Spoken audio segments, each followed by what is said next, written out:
Welcome everyone. But last lecture in the series. We're a little behind schedule, as you noticed.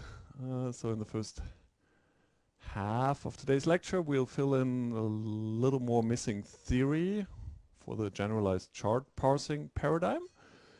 And that will enable you to answer the last question from the current assignment.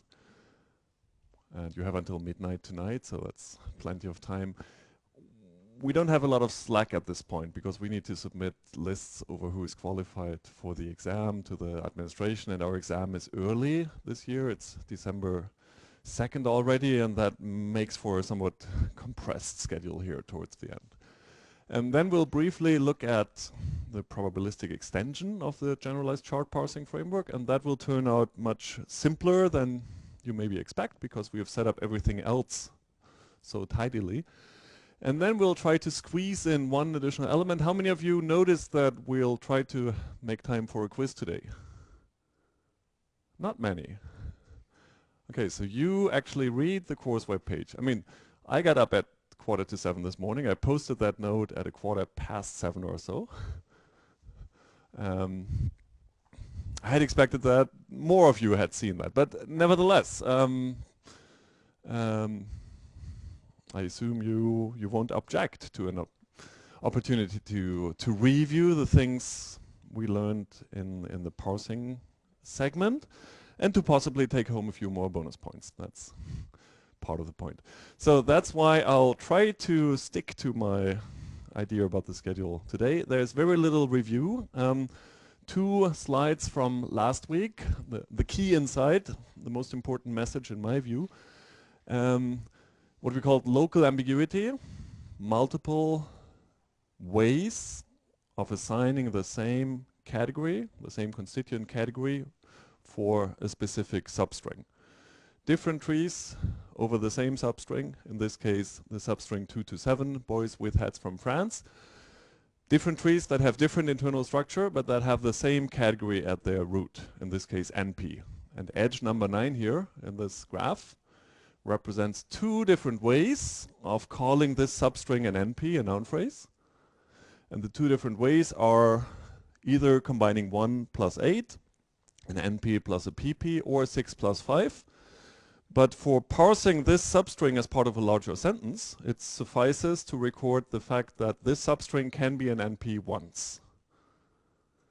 That's all we need to know to see whether we can put this into a larger sentence. We don't need to care about the distinction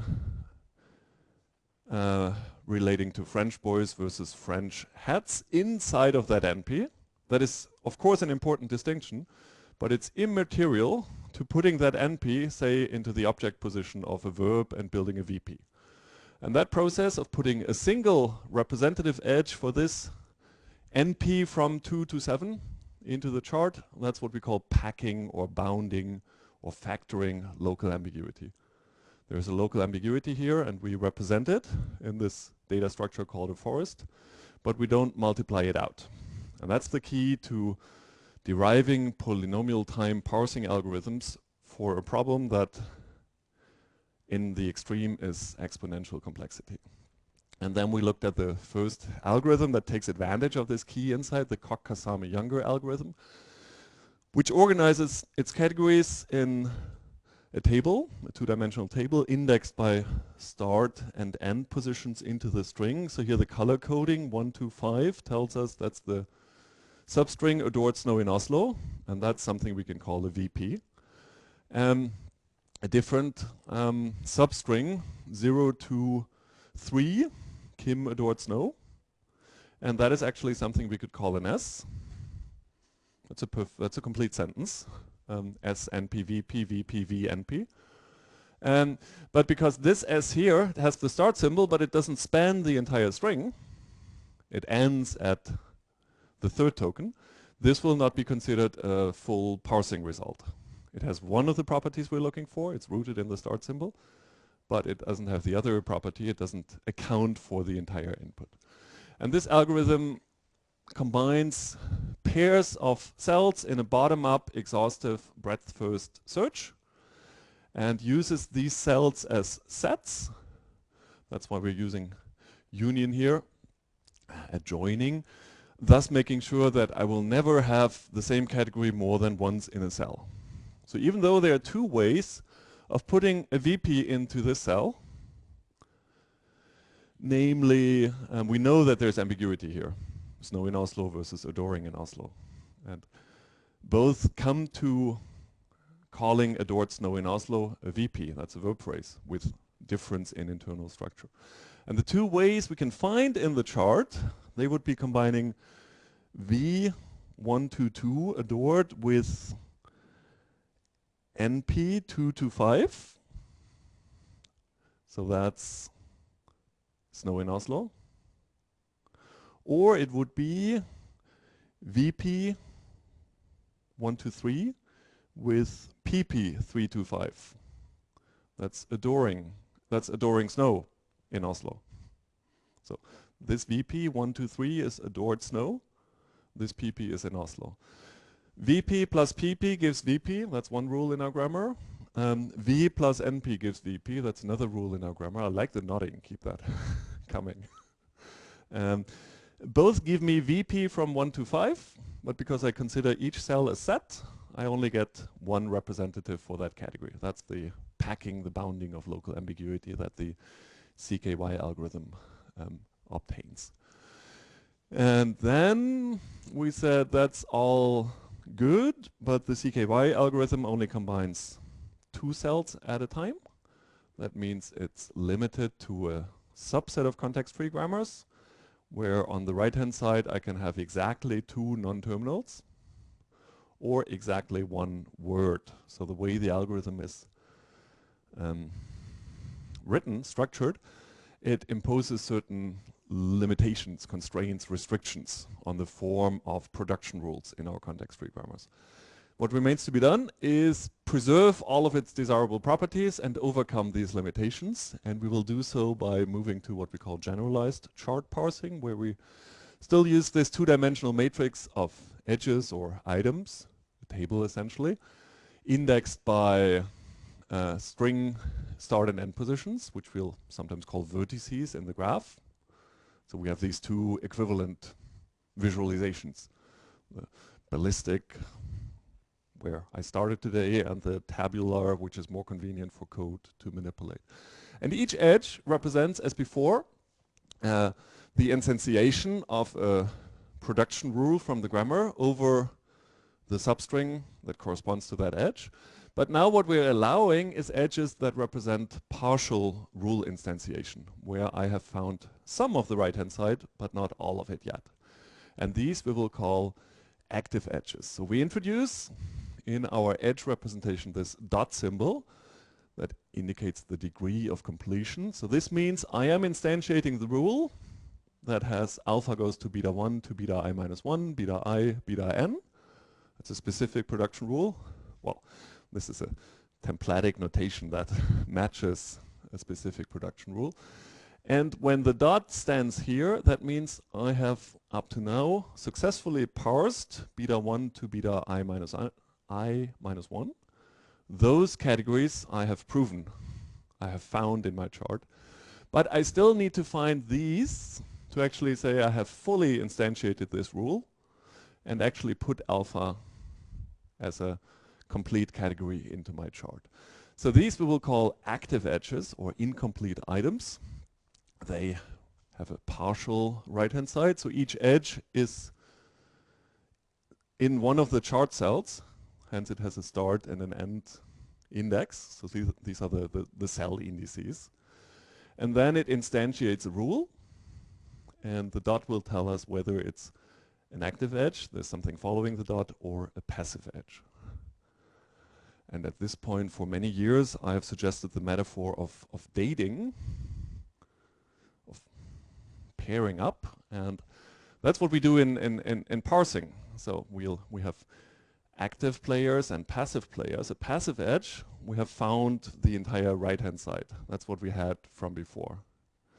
And now we actually have I lived in the US for a couple of years, and their dating is very codified. There's strict rules on how you date and establish consent and all of that. And we have something similar in parsing, in chart parsing.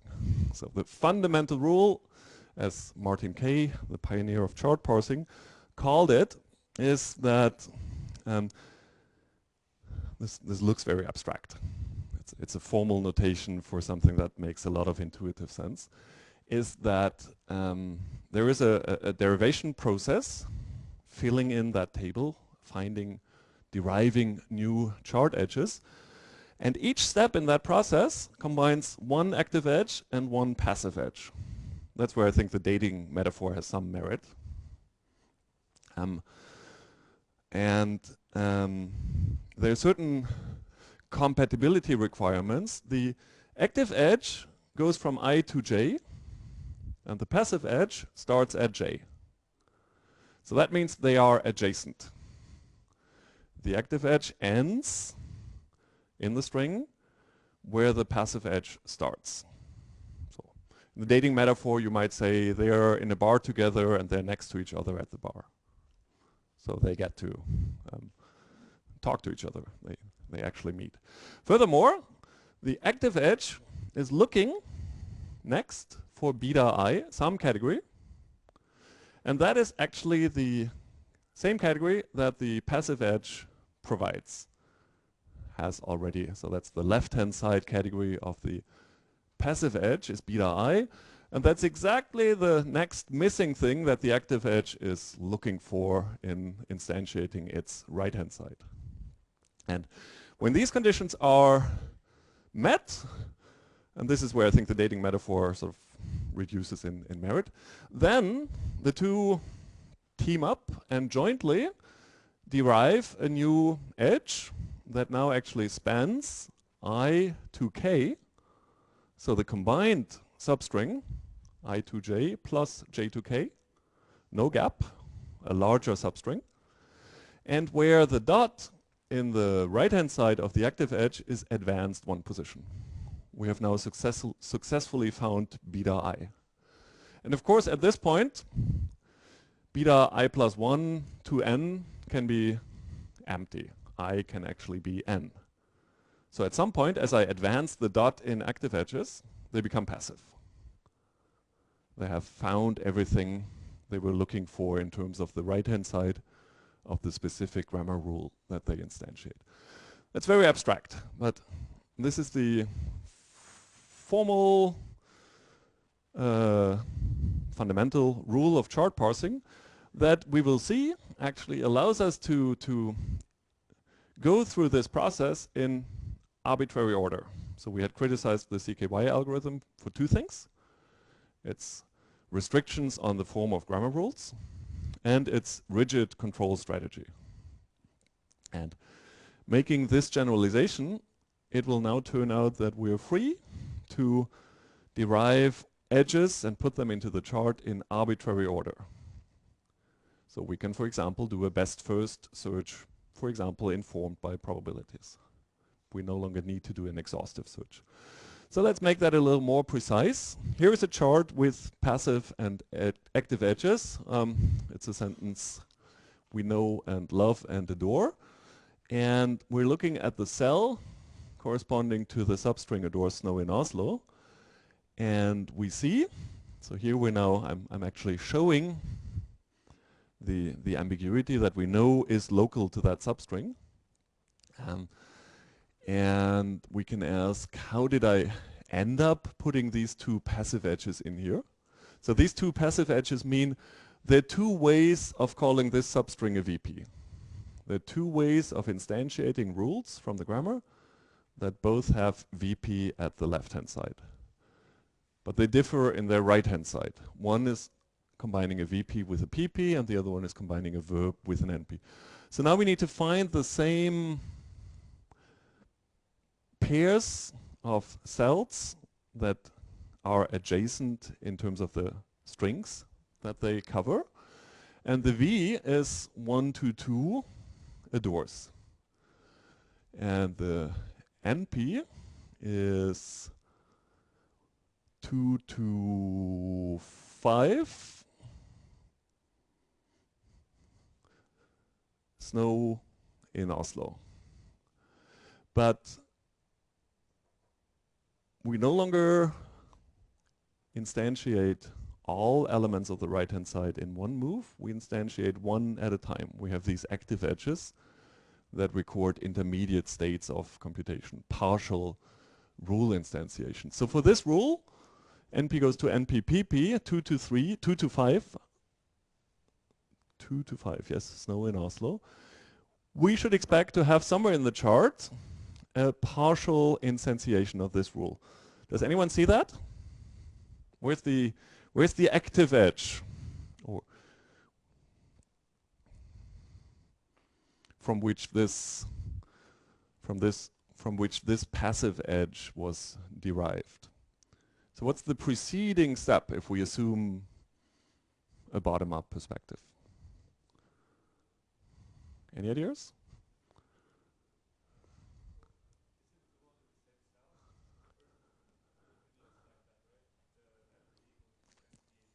So this one is an active edge. It's instantiating the same rule.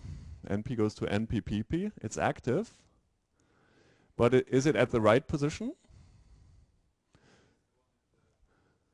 So it's not this one, because the passive edge that results from combining an active with a passive edge will account for the combined string of both of them. So the active edge from which this one was computed needs to correspond to a smaller string. In fact, to a prefix of 2 to 5, because the active goes first in the combination. So where could it be? It's here. So this is the string 2 to 3, that's snow. And here we see there's a rule, there's an attempt at calling that an NP by virtue of combining an NP with a PP. And at this point, when we look at the string 2 to 3, what we have found is an NP, because snow is an NP. In fact, that we see in the same cell here. There's a passive edge that says snow is an NP. And so given that snow is an NP, I can try to use the rule NP goes to NP-PP. I have an NP. If only I were to find a PP right next to it, then I could build a larger NP. That's what this active edge here records. That's the intermediate attempt at building a larger NP from combining the NP snow with a PP right next to it. So where's the PP? So we have found the active part in this state. Is there a passive part next to them at the bar? You had an idea. 3 to 5, exactly. So you knew to look in row 3 because here this edge ends in column 3. So we need to look starting with in, and that means row 3 in the chart. So it could be either of these two, but we're looking for a passive edge because we have one active participant. Now we need someone to be talked up at the bar, and that's this PP. This PP is complete. That's in Oslo, 3 to 5. So these two edges, this one here, looking for a PP starting at 3, and this passive edge, a PP starting at 3, can combine. They satisfy the requirements of the fundamental rule. 2 to 3, NP goes to NP dot PP. 3 to 5, PP goes to PNP dot. Once we have a passive edge, a complete edge, it actually no longer matters what was on the right-hand side. The only thing that matters is the left-hand side, because that's the category that it provides. The active edge is looking for something. The active edge says, I want someone reliable and dependable who likes sailing. And the passive guy says, I'm a sailor. Bida I. So that's the combination. Active edge, passive edge, that gives us this passive edge. We move the dot. No, I'm sorry. active edge, NP goes to NP.PP. Passive edge, PP goes to P NP dot. From 2 to 3 plus 3 to 5. That gives us 2 to 5 here. And we move the dot one position forward. So we end up with a passive edge, NP goes to NP-PP. At this point, we have demonstrated that snow in Oslo is an NP. And we can accept that. That's correct. I say near and over complete chart because I'm not showing some edges, but I'm also showing more edges than we actually want, and that's the red part here. We said we want these cells to have a set metaphor, and we want a single representative of the fact that 1 to 5, I can derive the category VP here. As things stand, it looks like I have two categories VP in this cell. And we'll want to undo that. So here we're not yet packing the local ambiguity. Here we have the local ambiguity in red in our chart. Now let's derive a way of packing it. I'll skip over this. I include it in the slides because it's kind of cute. I can actually introduce all of the grammar rules as active edges with a 0 span. That span no part of the string yet, from I to I. And then I actually no longer need the grammar. Now everything is the fundamental rule. But that's for formal cuteness. That's actually not how we implement it. So let's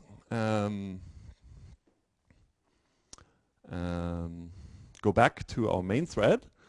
3 things remain to be put in place. One is taking a stand on the order of computation. Generalized chart parsing is a framework, it's sometimes called early deduction. I have asserted that with the addition of active edges, we are now free to compute edges in arbitrary order. We can do top down or bottom up, we can do left to right, or bidirectional parsing. And we don't need to be exhaustive. We can do best first search. And we'll always be correct, as long as the algorithm makes sure that at the end of the day we have checked all pairs of adjacent edges. But it doesn't matter whether the active edge enters the bar first or the passive one comes first. As soon as both of them are there, the parser needs to make sure to, well, give them a chance to date, to evaluate the fundamental rule. And naively one could say, well, okay, I don't want to make assumptions about the order of putting edges into the chart, so I'll just iterate through the chart, look for pairs of adjacent edges, and keep doing that until I can no longer add new edges. That would be a naive so-called fixed point construction. So the fixed point is at any given point in time, I cannot find a pair of edges in the chart that can feed the fundamental rule. So there's one iteration when I go through the complete chart, I try all adjacent pairs, I end up not creating a new edge. At that point, the computation has stabilized. That's what we call the fixed point. But doing that would mean I frequently would attempt to combine pairs that I have looked at previously in previous iterations. So edges that entered the bar hours ago, I would still go around and say, hey, you two guys are next to each other. Would you want to talk to each other? And that would get annoying. Because some people might say, you've asked me this question before. In fact, they might say, we have been on a date. We have gone through the fundamental rule. There already is a new edge in the chart, and you better not compute that over again. So there actually is a problem, a risk here of redoing computation unnecessarily. And hence, what is needed is a to-do list, a way of guiding, of organizing that search. It's a search process. And we'll use a fairly common mechanism, an agenda. And We're not taking a stand here on the nature of the agenda. That could be a first in, first out, or a last in, first out, queue, or a stack. But it could also be a priority queue. It could be an agenda where things have weights, probabilities, and those with the highest probability are executed first. So at this point, we just say there is an agenda that we use to keep track of remaining work to be done. And we'll use that to try each combination of two edges, one active, one passive, exactly once. Namely, at the time when both of them are available. So we're keeping track of when people enter the bar, and by the time there's a pair of people next to each other, adjacent, one active, one passive, then we walk up to them and say, would you guys want to talk to each other? We do that exactly once. Namely, exactly at the point when the second element, the second member of that pair, has just entered the bar. So that prompts us into asking them to consider the fundamental rule of dating, chart parsing, I mean. And so the specific implementation is whenever we have just derived a new edge, we don't put it into the chart. We put it on our agenda because the new edge has not yet been tested for compatibility with existing edges in the chart. And we still keep it on the agenda as long as that testing has not been done. And when it comes off the agenda, so there can be multiple pending edges, there's a queue getting into the bar, if you will. Overstretching the metaphor here, I feel. But it's a club. There's a long line around the block for getting into the bar. And that's the agenda. And they come off the agenda according to the agenda priority mechanisms at some point. And at that point, I do two things. I check them against edges that are in the chart already for the potential to combine using the fundamental rule. And I can use the chart indices to actually look that up efficiently. The new edge has a start and end position. When the new edge is active, what will I do? So the edge that comes off the agenda, the new edge, is an active edge. It has this shape. What do I need to test as it enters the bar? Where are the edges and what type of edges would they be that this new edge could possibly go on a date with, combine with?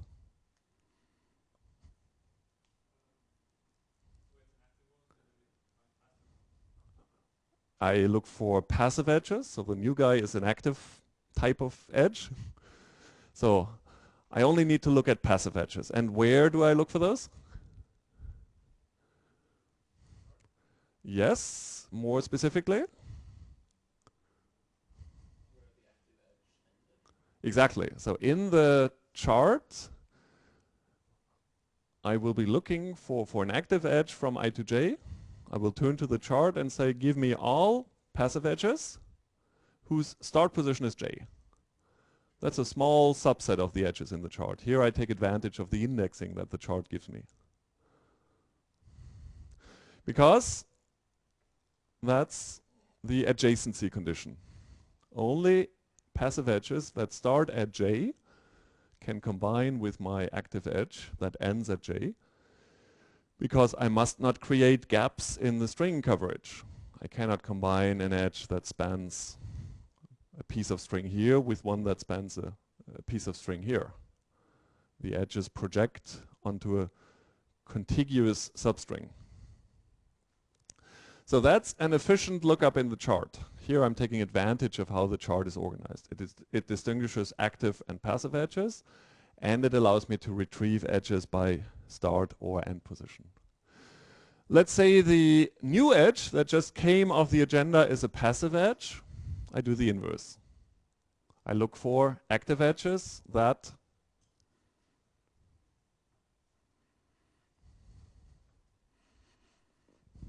are in the chart and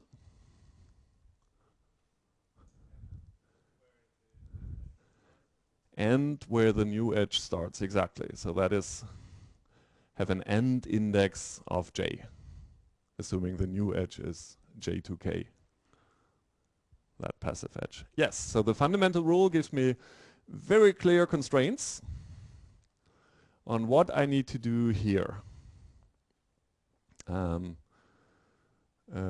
Well, what I need to do here when I retrieve an edge from the agenda. And when I do that, I can now make a plausible argument to you. I can also construct a proof, but we won't be doing that, for completeness of the algorithm. Because we need to meet this abstract goal that each pair, each possible candidate pair of an active and an adjacent passive edge are checked once. So doing what I sketched down here, when an active edge comes off the agenda, I will check it against all adjacent passive edges in the chart. Now, it's quite possible that later on, I find a new passive edge that starts at j, that would be adjacent with my active edge. But that new passive edge was not available when the active edge came off the agenda and entered the chart. Hence, I need to guarantee that as the new passive edge that the active edge potentially can consume is tested against the active edge. And I do so by putting the active edge, once it has been evaluated against everything that is in the chart at time point t, then the active edge also goes into the chart. At some later time point t plus I, later on, a new passive edge comes off the agenda and goes into that position. I'll test for all active edges in the chart already that end at that position. So I evaluate or I test both possible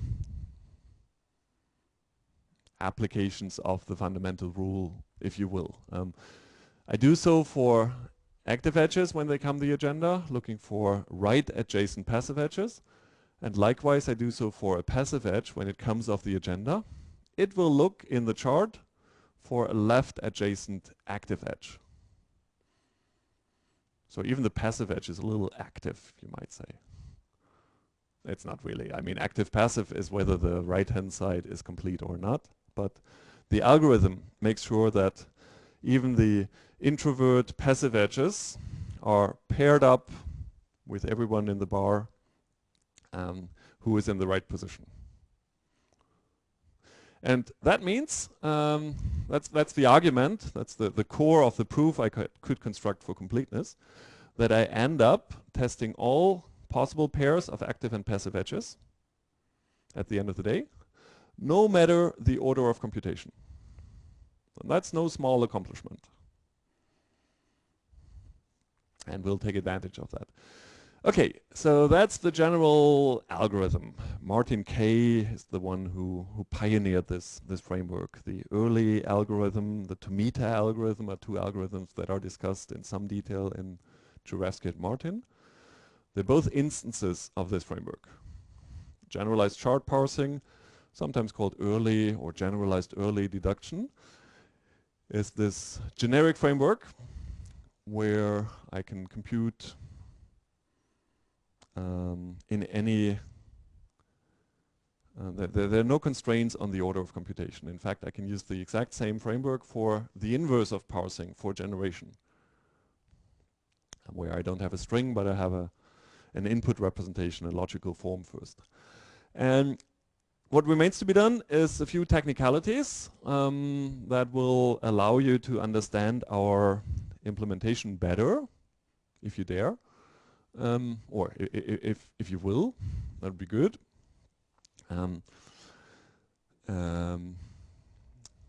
But this year, given how the schedule works, we actually didn't ask you to complete parts of the parsing code as we have done in previous years, which is not encouraging you to not look at the inner working of the parsing code, but because I think that will actually help you appreciate exactly how the algorithm works. So far, what we had in our charts looked a lot like rule instantiations. That's how we introduced it. But at the end of the day, what we want are trees. And so somewhat similar to what we did in the HMMs, we'll now move to keeping track of where things come from, so-called back pointers. And we will do so by assigning indices, unique numbers to each of the edges, IDs, identifiers. And for the parts of the right-hand side that I have actually found already, for those preceding the dot, I will not record the category, but I will rather point to the edge that I used to satisfy that category. So we can observe here that's a shorter sentence for space reasons, Kim adores snow.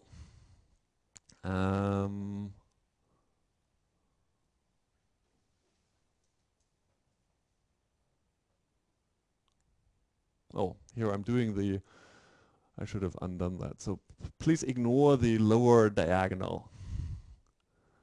I'm doing the thing I'm skipping this year, the so-called epsilon rules. So here I actually have, these are the rules of the grammar. These are active edges that haven't found anything yet, where the dot is at the beginning of the right-hand side. I'm sorry, I didn't notice that. I have included that here. So ignore the bottom diagonal. That's one we didn't have before, and you can observe that by seeing that this cell here goes from 0 to 0. This goes from 1 to 1. What's the substring from position 1 to 1 in Kim adores snow? Can you say that? It's hard to say. It's the empty string. So because we're counting the spaces between the tokens, and from 1 to 1 that's a cycle that's a loop in the graph. So ignore that diagonal. So we have a very tiny chart. And here, for example, where we have a passive edge that says from 1 to 3 there is a VP, adores snow. Looks like a plausible VP to me. And I have found the two right-hand side elements of the rule that built this VP, and they are edges 11 and 13. So let's look for these. Where is 11? That's a verb from 1 to 2. And 13 is an NP from 2 to 3. So these are adjacent. And they have the categories V, NP, which is what this VP rule is looking for. VP goes to V, NP. So this is just more information. It's all of the same information we had before, and back pointers that allow me to actually find the edge that I used to prove that there indeed is a V followed by an NP, allowing me to call this substring a VP. So these are effectively back pointers to daughters, and that means that an edge like this represents a small tree. I could pull out this edge, and on its back pointers would pull out the daughter edges and so on. And so I could just pull that up, and then there would be a dangling tree.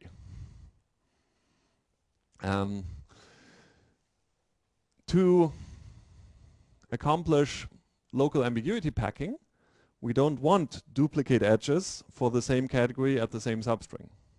And hence, we will need to allow a single edge to represent more than one derivation, more than one structure arriving at the same category, the same left-hand side.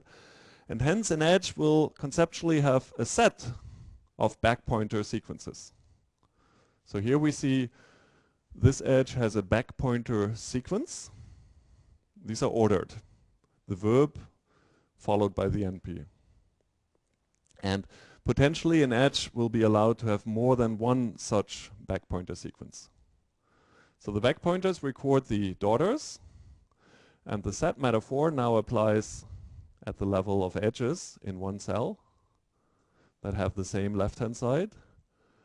And there can be more than one backpointer sequence arriving at that category. So that's how I pack together equivalent edges. Let's talk more about that.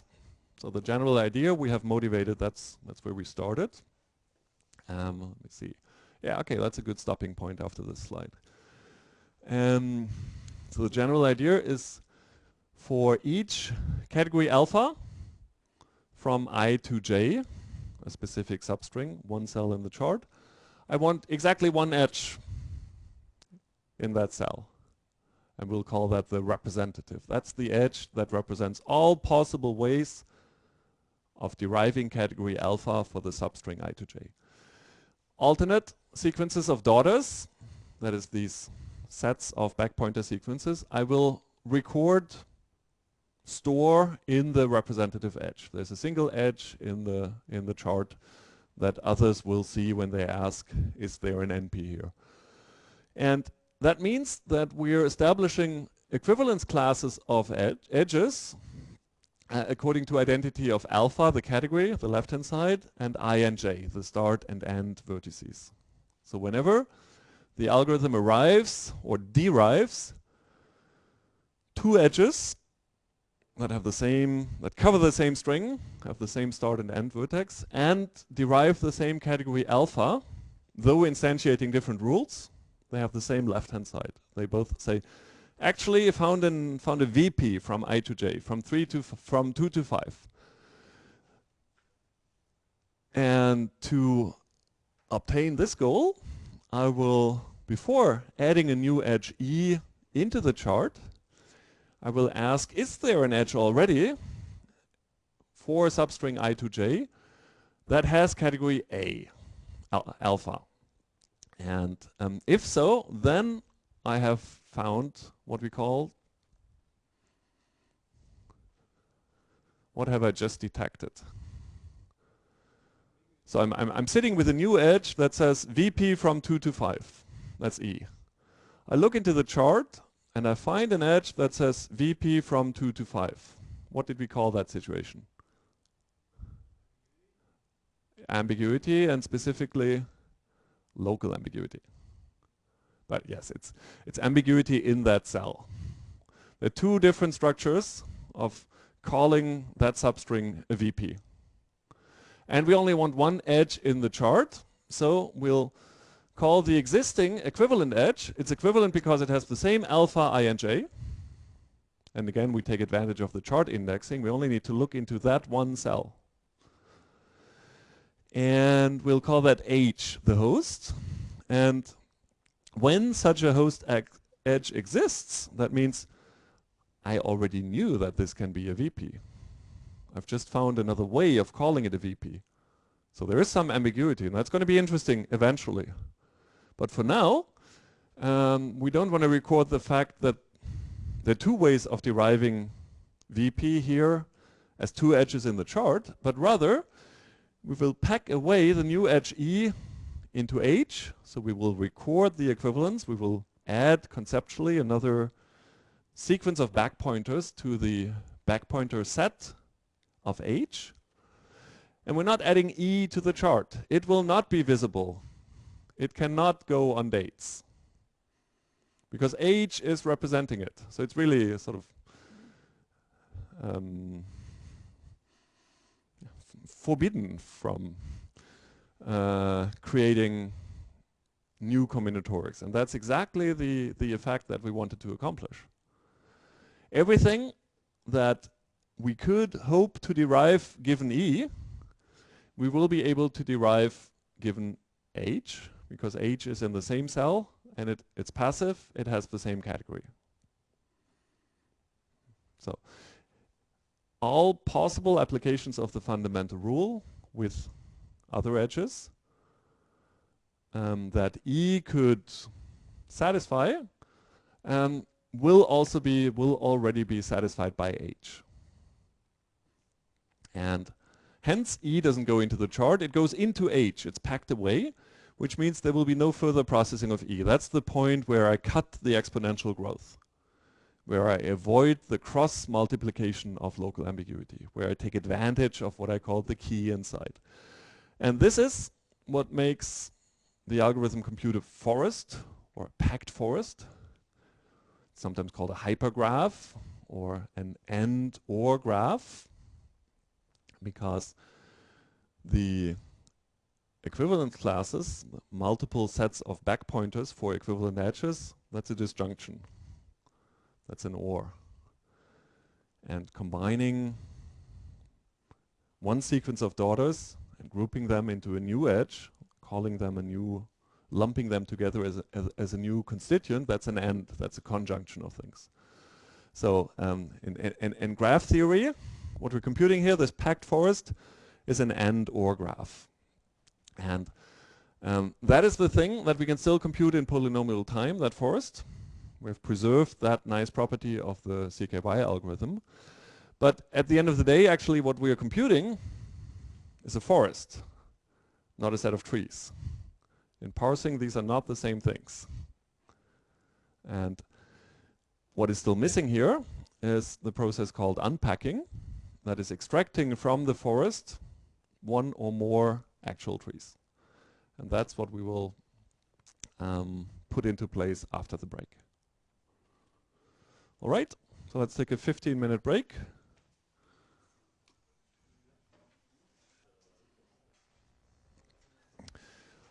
All right, we are throwing in what I think to at least some of you must feel like non-trivial complexity today, but it's a tree version of in several respects of concepts we have seen in the HMM and the sequence universe before. It just adds the dynamic, the hierarchical, it adds one dimension in a sense. So let's, so this was the general story about how we actually implement in our code this notion of a single representative for essentially the triple alpha ij deriving a specific category for some substring. In fact, that triple is the equivalent of the triples, the labeled bracketings that you extract in Parseval. And for each such unique triple, when there are actually multiple structures arriving at that result, we implement this abstract notion of sets of backpointer sequences that I introduced on the previous slide by actually saying we take the entire new edge, which among other things also tells us which rule did we use to derive this new structure, and stuff that into a slot in the existing edge. So in fact, what we pack into the host edge is the complete edge, not just the backpointer sequence. And that has just bookkeeping benefits. Conceptually, what we need is the backpointer sequence, but we implement it this way. And so our forest actually will look like this. This is a very hypothetical example. Don't try to put Kim, Snow, Oslo, any of that at the leaves or think NPVP. This is purely constructed. This is something I drew just to have all of the relevant cases represented. The ovals are equivalence classes. So this means there are two edges here that span the same substring and have the same, derive the same category alpha. The lines are daughter, they are the backpointers. edge number 4 has 8 and 6 as its daughters. And then edge number 2 has 5 and 6 as its daughters. And 4 and 2 being in one equivalence class means they span the same substring. And they derive the same category. Can you tell which of them was computed first? So there's an equivalence class, but only one of them is the representative. Only one of them is in the chart. Which one is that? 4 or 2? And why do you say 2?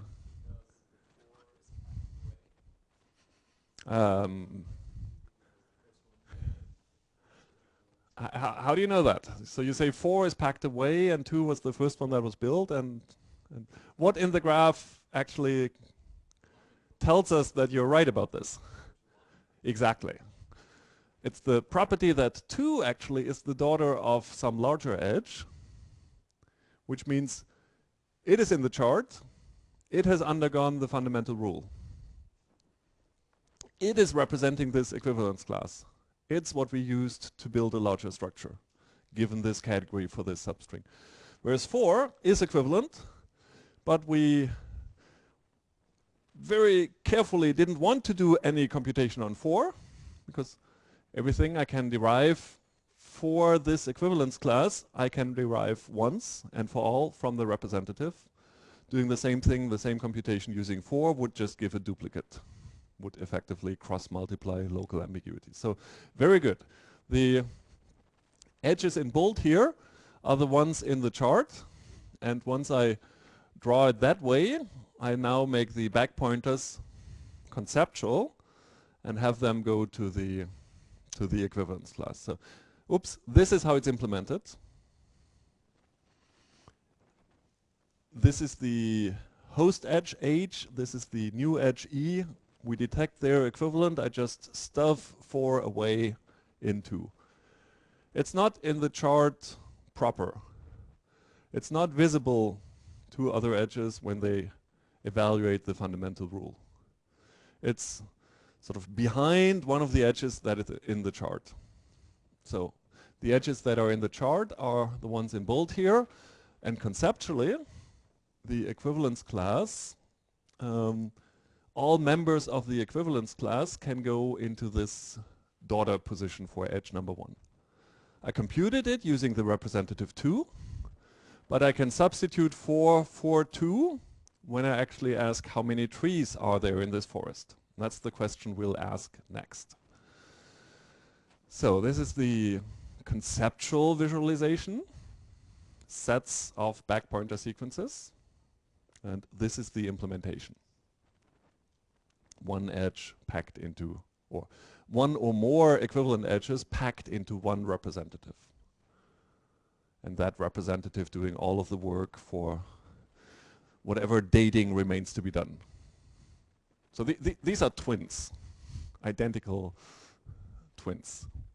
I don't know, there are limits to the utility of this metaphor. You judge for yourself. And all right, so now, how many trees are there in this forest? It's a very abstract question. But it's one that I think we can answer at this point. How many complete trees are there in total that's the same forest? And how would we go about answering that question? So unpacking, as I called it, enumerating trees from that forest, essentially means biting the bullet. Ambiguity packing meant that I have postponed cross-multiplication of local ambiguity. I've recorded it, but I have carefully not let it get in the way too much. That's where I cut the exponential. Unpacking means, well, if what you really want are trees, I need to cross-multiply. But maybe not multiply out everything. And we'll do that in a probabilistic manner, obviously. So that's our forest, and for each equivalence class, we can ask how many trees does it represent? So we've said edges represent trees.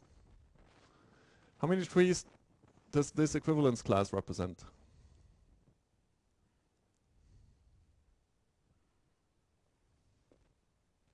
That's not a difficult question. 2.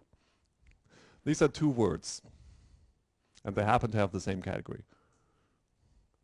These edges don't have daughters, so they are words. They come from the lexicon. How many trees does this equivalence class represent?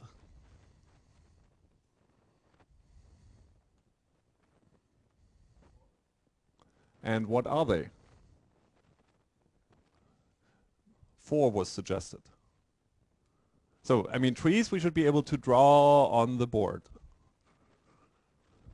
using those back pointers, the numbers. So what are the 4 trees?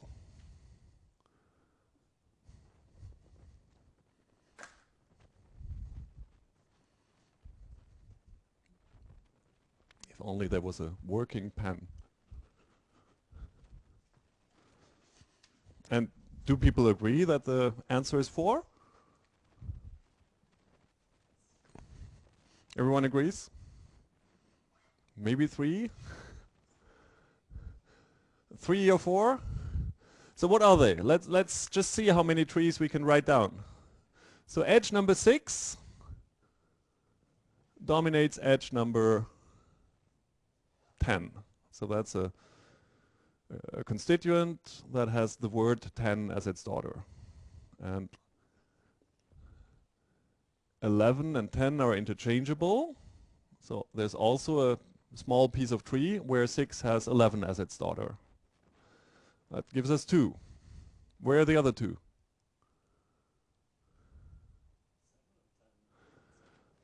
7 and 10. 7 dominating 10 is being suggested, and 7 dominating 11. And is that valid? No. Though I can see how you would arrive at that. So in this conceptual visualization, the back pointers, the incoming back pointers go to the equivalence class. But the outgoing back pointers still come from individual edges. So 6 actually is a phrase. It has daughters. 7 does not.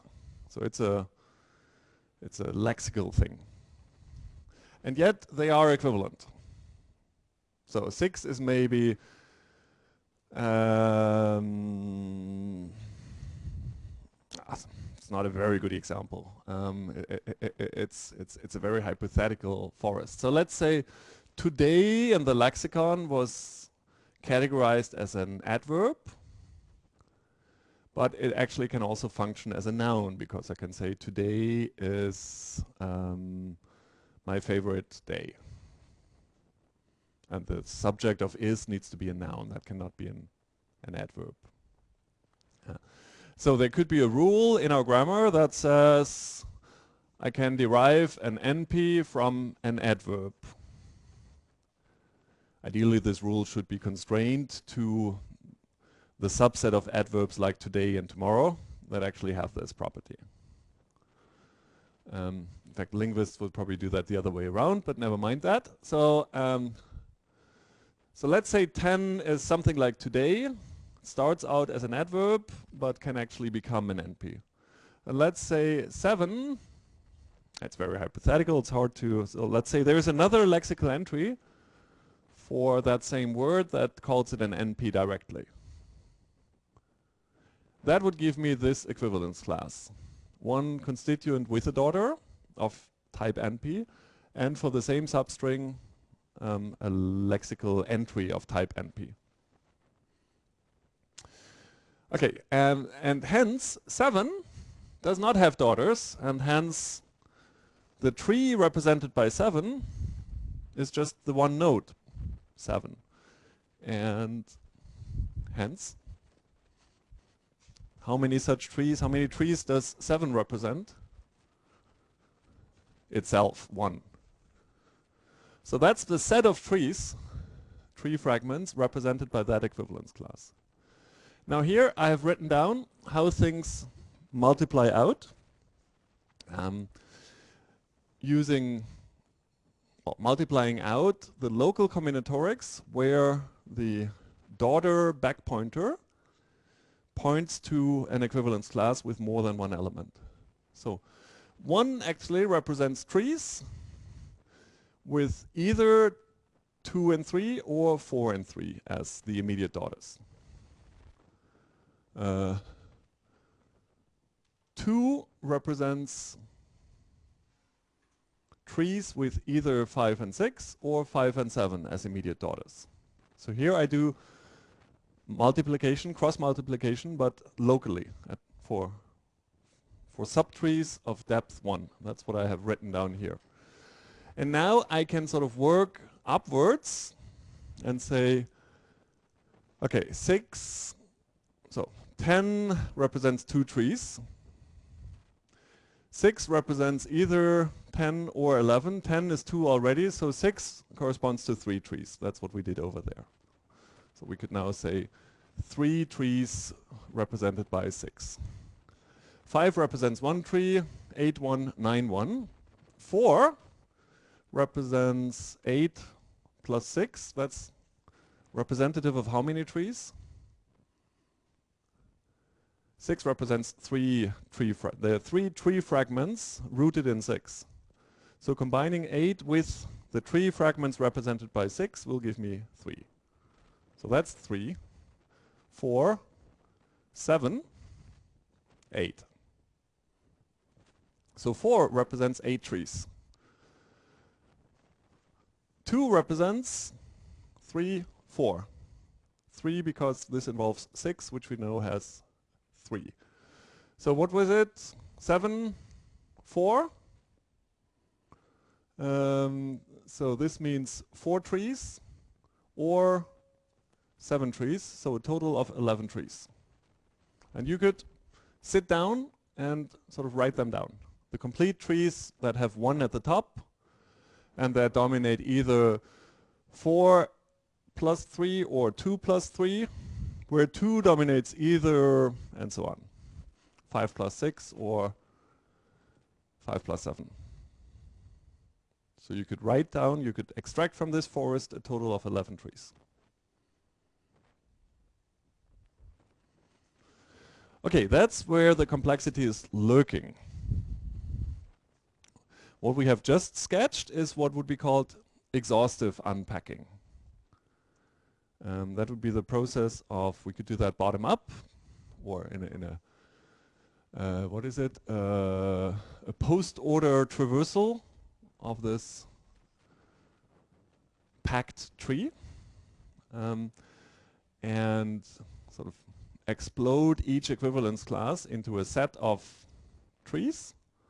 And as we come back, multiply out at each level where things combine.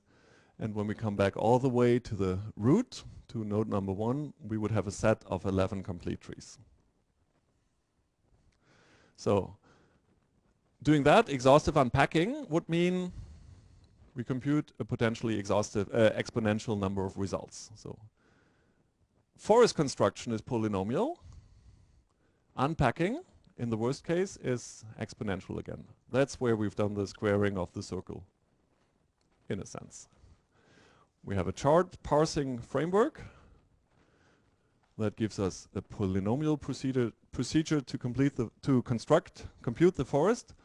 And the forest is a complete recipe to deterministically extract a potentially exponential number of trees. There's no search in taking out trees from the forest. It's fully specified who takes which daughters.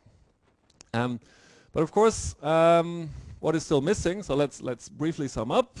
I'll skip over this. All of this is repeating things we know. What is still missing is we don't want an exhaustive number of trees. We want the most probable tree. So an adaptation of the Viterbi algorithm, or something in its spirit, probabilistic decoding over the forest, where we're making the old assumption that most likely, highest probability, is our best approximation of intended interpretation. So given our training material, the syntactic structures in the Penn tree bank, let's say. We have a probabilistic context-free grammar. We have notions of this tree, this configuration is much more likely than this configuration. And that depends on exactly how I put things together. And now we'll say a parser will typically be asked to give me one tree. And that better be the most likely, the parser's best guess at what the intended interpretation actually is. Is it sushi with tuna or eating with chopsticks? And in this twofold approach, we construct the forest. So in a sense, we have considered all of the possibilities, but we have packed them. We have not cross-multiplied them. And we use probabilities to guide the unpacking. And that is effectively, I'll skip these quotes, which just reflect a little on this approximation intended as most probable. Not everyone agrees to the application of probabilities to language, though it's certainly the predominant paradigm in natural language processing. But even in statistics and linguistics, you can argue about the validity of this assumption we're making. And what is missing is this piece, Viterbi decoding over the parse forest. So this is the Viterbi algorithm for HMMs, the recursive formulation that allowed us to apply dynamic programming. So the probability of being in state S at time point I is the max of over all states k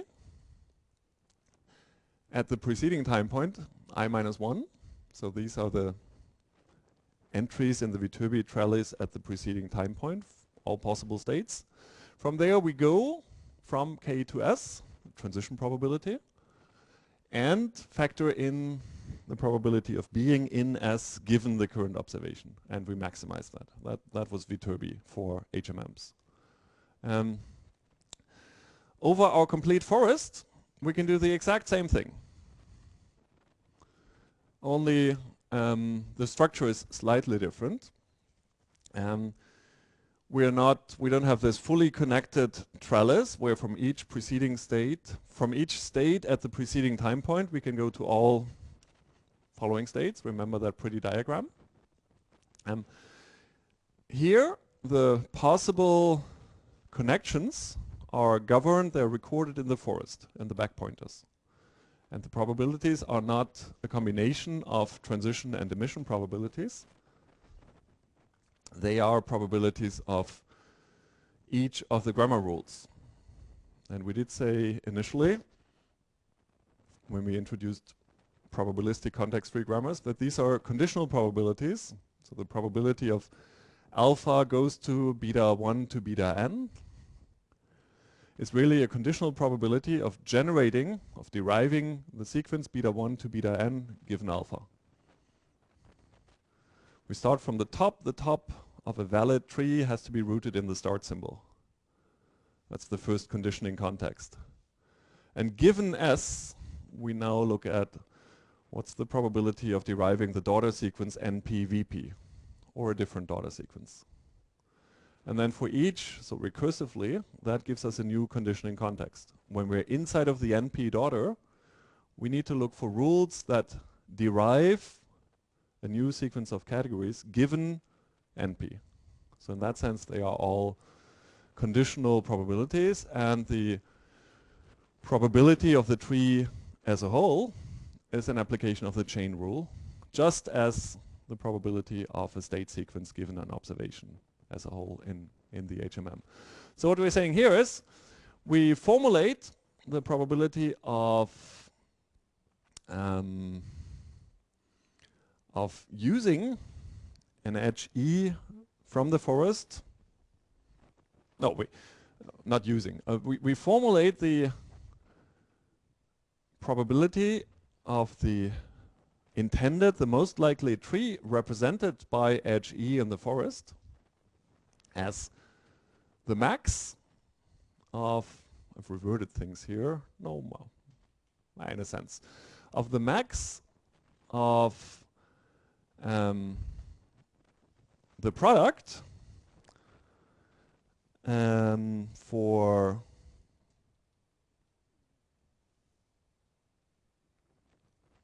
all rules from the grammar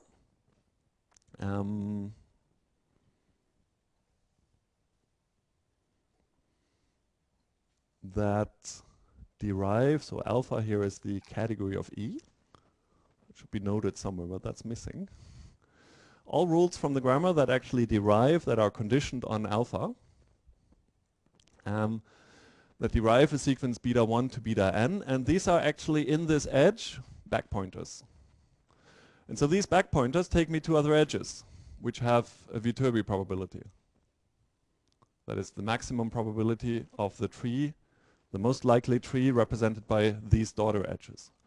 So, in a nutshell, I say the probability V of E for the most likely tree represented by E is the maximum of the probabilities of all of its daughter trees, the beta i's. These are the daughters, and the structure. What these are is determined by the back pointers of E. I know these. For each of them, if only I know the maximum probability of the best tree represented by each beta I multiply those with the probability of the rule I've used to combine them. And there will be, when there is local ambiguity, there will be multiple such daughter sequences and different rules that I have used to combine them. And each will have probabilities. I compute the product, I maximize that, and that maximization determines the probability of the best tree represented by E. It's the same recursive formulation, and that will enable the exact same dynamic programming that we used in Viterbi. And similar to HMM decoding, to actually extract a tree, we need to ask, okay, given E, which specific sequence of daughters, which backpointer set did I actually use to derive the maximum probability that is put together the most likely tree represented by E? And so, in addition to maximizing, I need to keep track of which daughter sequence actually gave the maximum probability. And if you look at our code, the function's there. We'll go through it more on Monday in the laboratory, in the model solution. It's actually fairly straightforward. It's arguably, in fact, more straightforward than the Viterbi over HMM, I feel. Once you accept and are comfortable with these representations and this, what happens here, the local cross-multiplication. There's a lot of structure in this parse forest that makes the Viterbi adaptation actually very straightforward. All right, that concludes our third segment, where we were doing natural language understanding at increasing levels of complexity, language modeling, sequence labeling, tagging, and now statistical parsing. In what you are just putting together for exercise 3B, you actually have a complete Penn treebank parser, PTB parser. It's not the most efficient parser, so if you have some time, we give you the optional question 5, where we ask you to look into where does the time actually go and how can I use additional indexing to cut that down. But it's no small accomplishment that you take the complete PTB. That's still the de facto standard in statistical parsing research for English. Read all of it, represent it, and have a statistical parser that actually takes arbitrary inputs. What we don't have is a mechanism to handle unknown words. So a name that we haven't seen in training, the parser doesn't know anything to do with it. Would be tempting to first run the part of speech tagger and say, we haven't seen this word, but it's most likely a name, so I know how to deal with names. or some unknown word mechanism. That's missing in our parser. But sort of all of the pieces are in place, and they work on a large data set that is used in contemporary research still. And that I find quite cool. And that concludes this second segment of the class, making sense of natural language structures, using algorithms in all three segments that have applications, many applications, outside of natural language processing. And we hinted at those on the way. All right. I would like to use the remaining 13 minutes to actually do a quick quiz. We won't have time to do the discussion, and oh, I forgot one thing. But fortunately, all is good.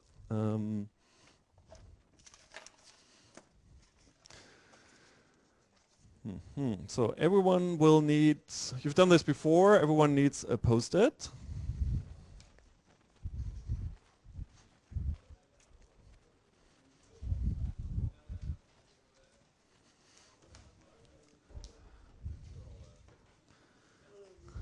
So everyone needs one Post-it. And please write down your first and last name in your best Christmas handwriting. Imagine you're writing a Christmas card to your grandmother. Then also your UIO username, makes it easier for us to identify you. Don't include the username in the Christmas cards. There will be 4 questions. Each has a short answer. Write just the question number and the short answer. And don't cheat, don't consult with your neighbors. This is an exam-related activity. So we must be very strict about that. Does everyone have a Post-it? We have more, but I think there should be enough if you pass them around. And there will be 4 questions. I'll give you 2 minutes per question. We won't do the discussion, sadly. We actually won't give away the answers today, so you should do the discussion after the class. Stay here, and we'll go through these questions again on Monday in the laboratory, and then give the answers. And we'll only give away the answers in the laboratory session on Monday. They will not appear on the published slide set, because we're not discussing them today. Everyone has a Post-it? So if you haven't met Elena, Monday would be a great opportunity to say hi to her. All right. I think she's really put in a lot of effort into her group teaching. Here's my first question. It's on natural language ambiguity. Assume a simple toy grammar of English. It's actually different from the grammars we've seen before. It says the start symbol can go to just an NP. So in this language, I talk in only NPs. Only noun phrases. No verbs. Funny language. An NP can be a determiner followed by a noun.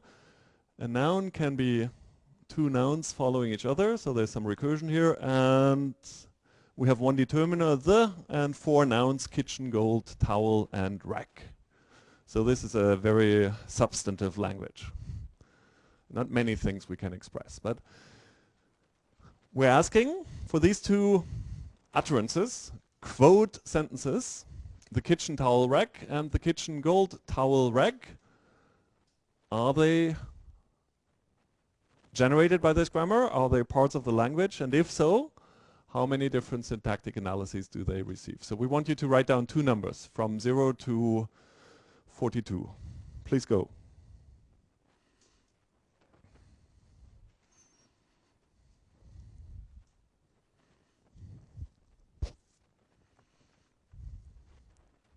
Don't write down the trees. You might picture them in your head, but you don't have time to write all of them down.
10 more seconds.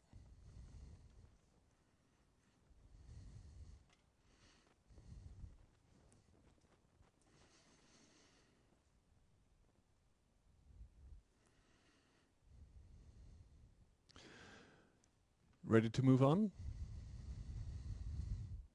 We have to. Second question, CKY parsing. So we're covering last week and this week, well, the last 3 weeks including today.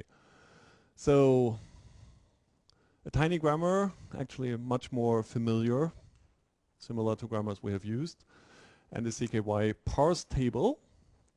And we're asking for category S in cell 0 to 5 up here. Oh, you can't see the bottom of the slides. Which pair or pairs of input cells and which rule or rules, production or productions from the grammar give rise to putting category S into this cell. So what combinations from other cells using what production rule or rules from the grammar allow me to call this an S.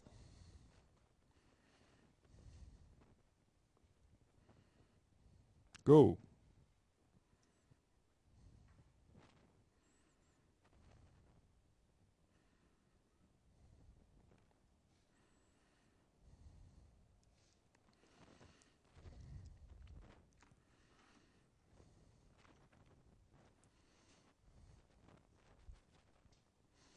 I use this notation to refer to cells, 2 numbers.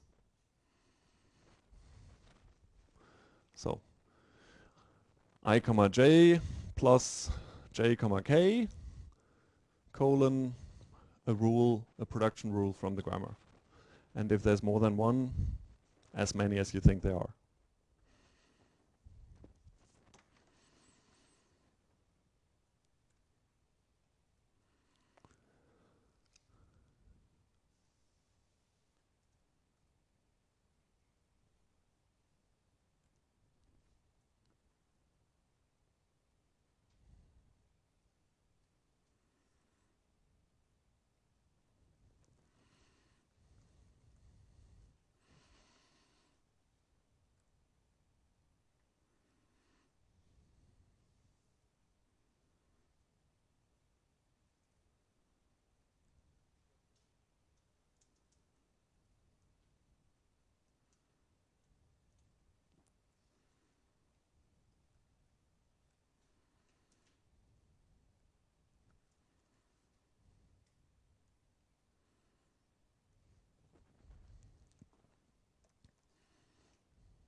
Could I? Thank you.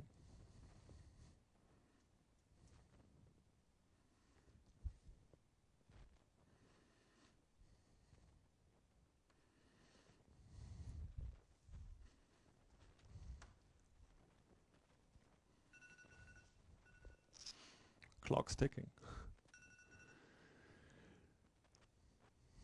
Ready to move on?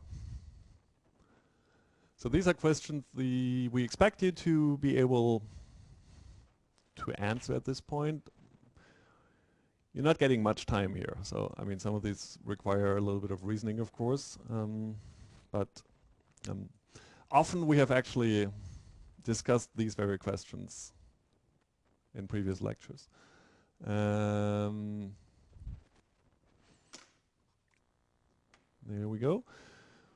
Third question, a packed parse forest, somewhat similar to the one we've seen, but different. And I'm asking how many complete trees are represented in this forest? I suspect you recognize the question. The answer is not 11.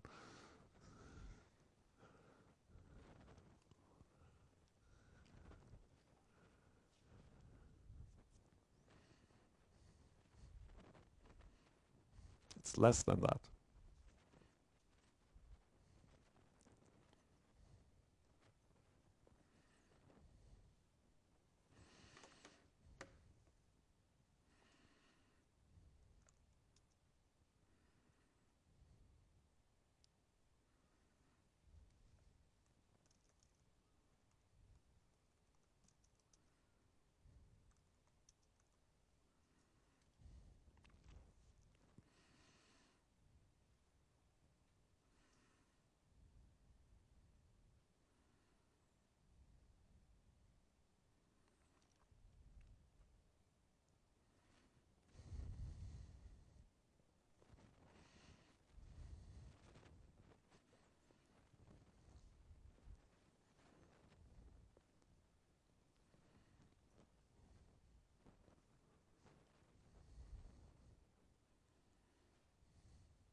Right, one number, less than 11. My last question. The language we've seen before, the kitchen towel rack, and I'm saying, given the grammar I presented before, there are at least two different ways of analyzing that. And I'm asking, given these two trees, where we assume that the correct reading is that that's a towel rack in the kitchen, not a rack for kitchen towels. The left tree is the gold. And our parser actually output this tree, a rack for kitchen towels. It groups kitchen towels stronger than towel rack. What are the parser-val precision and recall scores? And please ignore pre-terminals. Hint, makes it easier. Ignore leaves, ignore pre-terminals, count the triples, and tell us how many are shared against gold and how many are correct against system. That's precision and recall. I'm helping too much, aren't I?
Half a minute.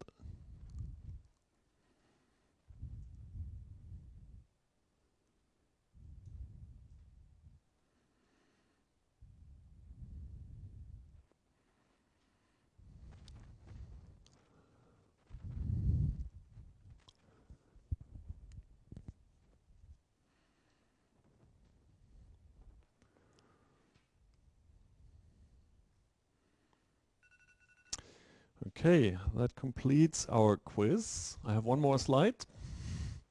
If you give me, I apologize for running over. This coming Monday, laboratory 2 to 4, we'll publish and discuss a model solution for exercise 3B and go through the quiz questions, which are the kind of questions we could also ask in the exam, obviously. Next Thursday, Muhav and I will be back for our last lecture of the term. We'll try to put everything into one perspective, AI, NLP, machine learning, what we have done, and prepare for the exam. So we'll use half the session to actually go through last year's exam. We'll post a sample exam, and on Piazza, some of you have asked already for, so if you want to, find the links on Piazza. You can already see many exams from past years. But we will post one specifically as the one we will discuss next Thursday. And final opportunity for you to prepare for the laboratory will be another, prepare for the exam will be another laboratory session the following week, the same week as the exam actually, where you can just bring questions and Elena will be there to discuss them with you and help address any exam-related anxiety that hopefully does not develop.